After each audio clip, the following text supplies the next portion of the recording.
que se encuentra el pequeño Diego era justo el de la mitad del Porfiriato.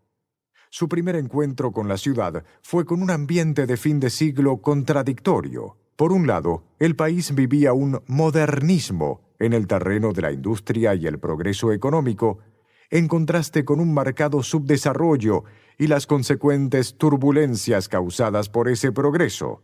Una explotación de las clases trabajadoras, la pobreza y la desigualdad era todo lo que reinaba en el país.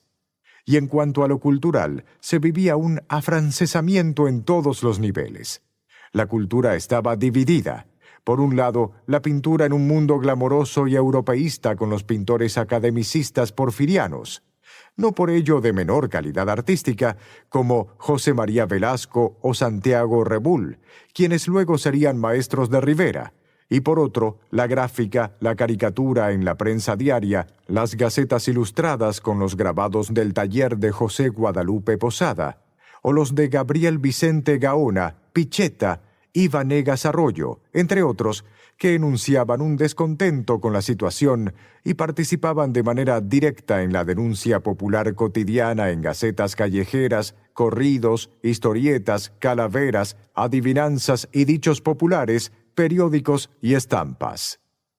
Con la familia ya instalada en su nuevo hogar, su madre, María del Pilar Barrientos, católica devota, envía a su hijo Diego, a quien su padre había enseñado a leer a los 4 años, al Colegio Católico Carpentier.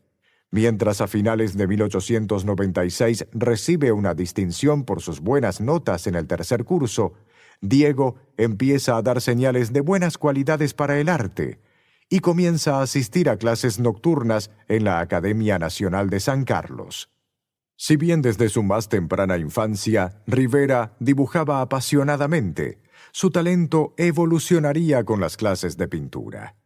En 1898, al cumplir 12 años, su padre insiste para que ingrese en la Academia Militar, a lo que Diego accede, pero la abandona muy pronto para matricularse definitivamente ese mismo año en la prestigiosa Academia de San Carlos.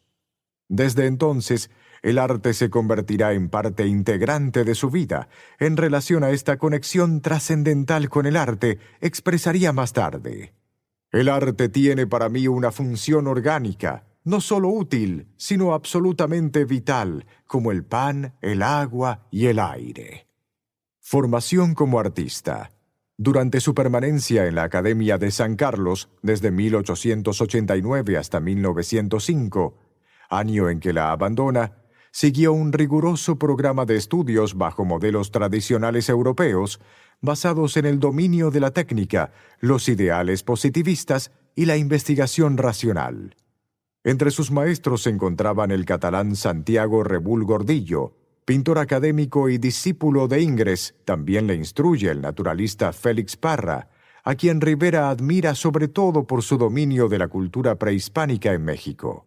Parra le enseña a copiar esculturas clásicas como Cabeza Clásica de 1898. Tras la muerte de Santiago Rebull en 1903, es nombrado vicerrector de la Academia el pintor catalán Antonio Fabrés Costa, quien utiliza como modelos fotografías en vez de grabados de los viejos maestros, e introduce el método de dibujo del grabador francés Jules-Jean Désiré Pillet. Además del trabajo en su estudio, Rivera comienza a pintar y dibujar al aire libre, siendo alumno de José María Velasco, pintor de paisajes, que le instruye en la técnica de la perspectiva. Rivera, un poco más tarde, pinta sus primeros paisajes. En su obra La Era, pintada en 1904, se aprecia claramente la influencia de su maestro Velasco.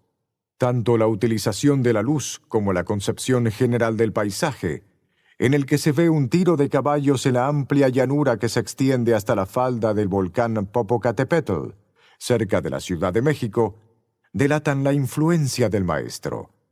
Al igual que Velasco, Rivera intenta también reproducir el cromatismo de un típico paisaje mexicano. Durante los años que permaneció en la Academia, Rivera conoció también al pintor de paisajes Gerardo Murillo, menos conocido como pintor que como teórico y predecesor ideológico de la Revolución Artística Mexicana, Para seguir escuchando este audiolibro gratuitamente, haz clic en el enlace de la descripción y podrás escucharlo completo sin coste gracias a la prueba de 30 días de Audible.